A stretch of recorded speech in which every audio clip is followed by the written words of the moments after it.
Assalamualaikum warahmatullahi wabarakatuh. Good morning, good afternoon, and good night. Welcome to our presentation. We are from Group 24. My name is Ahmad Abdi Muta Ali, and today we will talk about mental illness that is caused by excessive self-diagnose. Here's our PowerPoint. The title is Excessive Self-Diagnose, a Modern Trend That Can Be Dangerous. Here's my colleague in making this PowerPoint. And let's start this discussion. So here we are. Okay, my name is Sharifa Aziza, and I will explain you about definition of self-diagnose. Self-diagnose means to identify or conclude that you have a certain illness, condition, or psychological problem based on your own judgment without professional evaluation or confirmation from a qualified expert such as a doctor, psychologist, or therapist.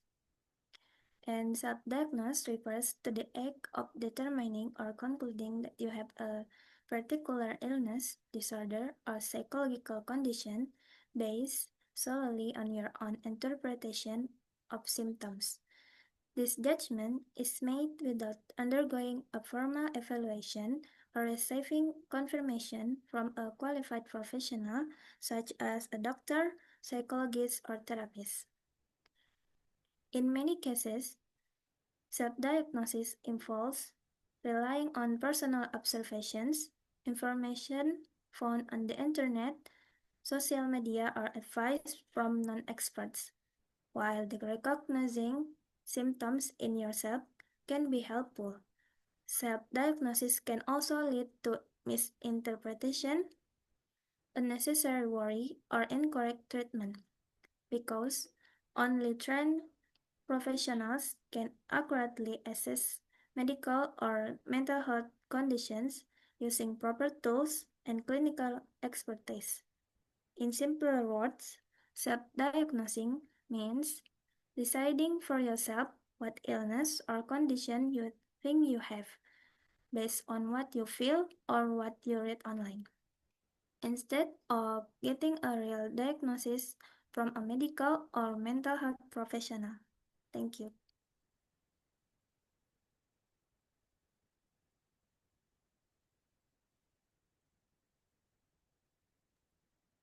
Okay, my name is Darisda Fasyadit Kaulu, and the next material I will be presenting example of self-diagnosis behavior that often occur. The first, searching symptoms on the internet and immediately believing them. This example show someone will experience a certain symptom and quickly look it up online, then immediately believes the result without checking the credibility of the search on consulting a doctor.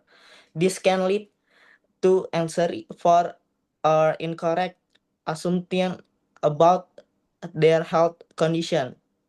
The second, assuming mental disorders just because of stress. In this example of person assumes they have a mental disorder such as depression of and anxiety simply because they are feeling stressed. In reality, stress is a normal reaction and does not automatically indicate a mental illness. Without a professional assessment, this assumption can be misleading and might worsen emotional well-being. The third, avoiding medical consultation and causing to diagnose oneself. This example illustration someone who avoid going to the doctor, whether due to fear, laziness, or financial concerns, and choose to diagnose themselves instead. The final material diagnosing friends or partners. In this image, a person appears to be judging their friends.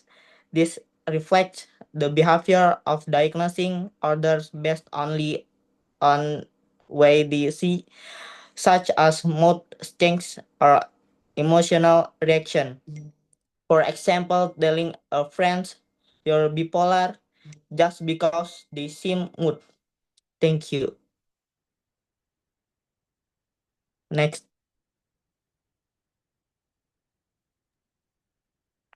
Okay, so today I would like to talk about self-diagnosis has become something that trending in our society. So the question is, why is the phenomenon of self-diagnosis is increasing? Well, it's happened because first there's an easy access to online information. This easy access to online information makes it simple for people to search for symptoms and quickly draw conclusions. With just a few clicks, anyone can find articles, videos, or forums that seems to explain what they are experiencing. Secondly, there's increased use of social media and health influencer. This point also plays a significant role. Videos about mental health conditions often go viral, and many people start to identify with the symptoms they see online. The third point is limited access to healthcare services. Well, long waiting times, high costs, or lack of nearby professionals push individuals to seek answers on their own instead of consulting a trained expert. And then there's people also self-diagnose because they want to immediate answers.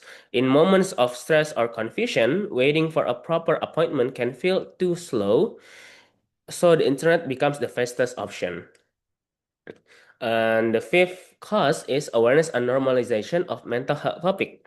In addition, there is growing awareness and normalization of mental health topics. While this is a positive development, it also leads some people to label themselves based on surface level of information.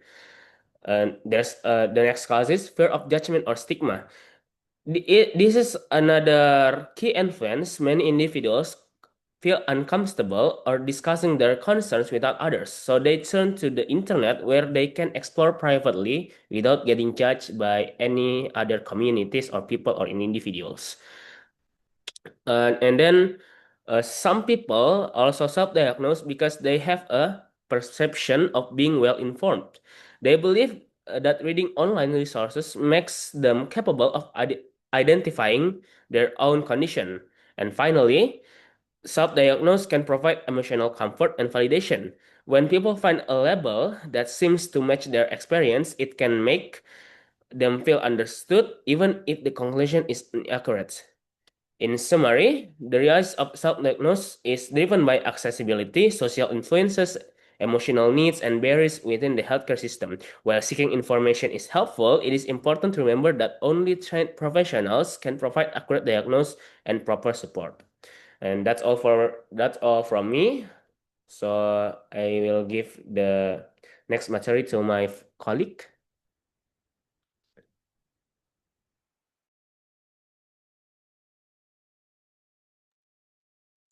All right, moving on to the next material then. My name is Naila Aulia Batubara, and I'd like to explain the risks and dangers of self-diagnosis itself. First, the misinterpretation of symptoms. We know that the symptoms are actually complex and can across to one and each other.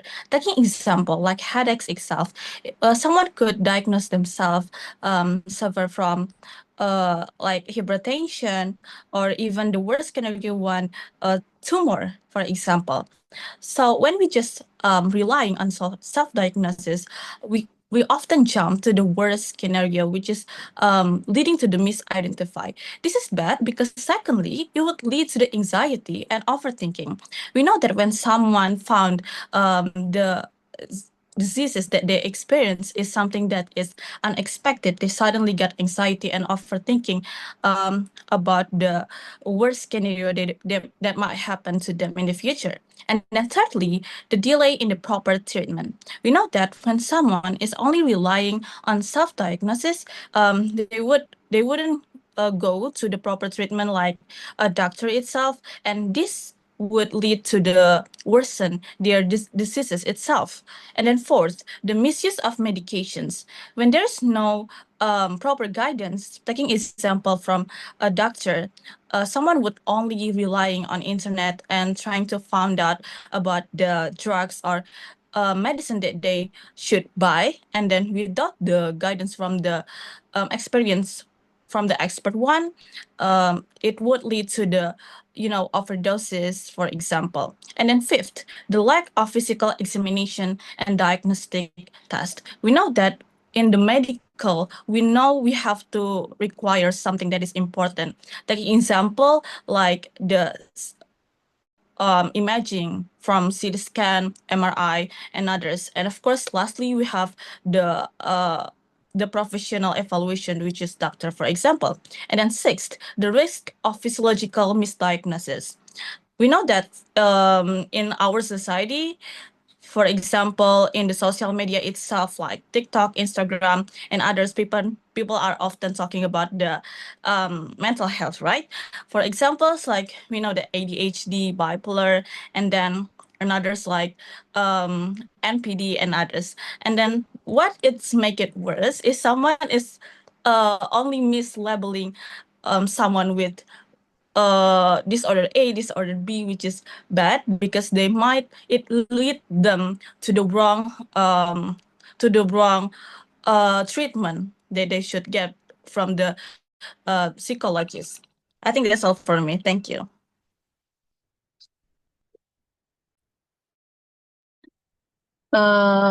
Before that, let me introduce myself. My name is Akalana Shokarira, and I want to explain about some ways that we can do to avoid self-diagnosis. So first, we can use reliable sources only. We should make sure that the information we read comes from reliable sources. Professional medical websites, official health organizations, and licensed doctors provide accurate explanation. So we should avoid trusting like random blogs, TikTok videos, or social media posts because they often oversimplify or exaggerate medical conditions. And second, don't jump to conclusions. It is important not to jump to conclusion. Having one symptom does not automatically mean we have a specific disease. Many symptoms are general and can be caused by stress, fatigue, or simple lifestyle factors. So we need to think more logically instead of assuming the worst. And third, is limit online searching. We need to limit how often we search for symptoms online. Constantly checking our symptoms can increase anxiety and make us overthink. So setting boundaries like only searching once or twice and not late at night can help us to prevent excessive worry. And fourth, ask professional when unsure. Whenever we feel unsure or confused, the best step is to consult a medical professional. Doctors have the knowledge and tools to evaluate our symptoms accurately. So this is more better than relying only on the internet, which cannot give a personalized diagnosis. And fifth, practice emotional awareness. Another point is emotional awareness. Sometimes we misinterpret symptoms because we are stressed or feel anxious. So noticing our emotional state can help us to avoid overreacting.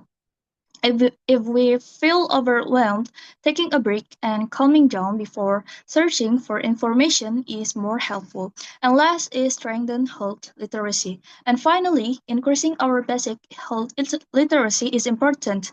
Understanding simple medical concepts such as how symptoms develop or how the body works can help us to interpret information more accurately. So when we know more, we are less likely to misdiagnose ourselves. Maybe that's all for me, and my friend will explain next. Okay, my name is Dinda Priyadinata, and the next is conclusion.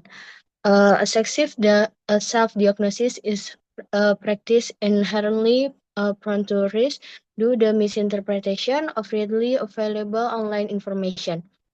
To mitigate this hazard, it is crucial for individuals to enhance their health literacy, limit the use of online symptom searches, and always defer to qualified medical professional. Accurate diagnosis and effective treatment can only be reliably achieved through proper clinical evaluation. Thank you.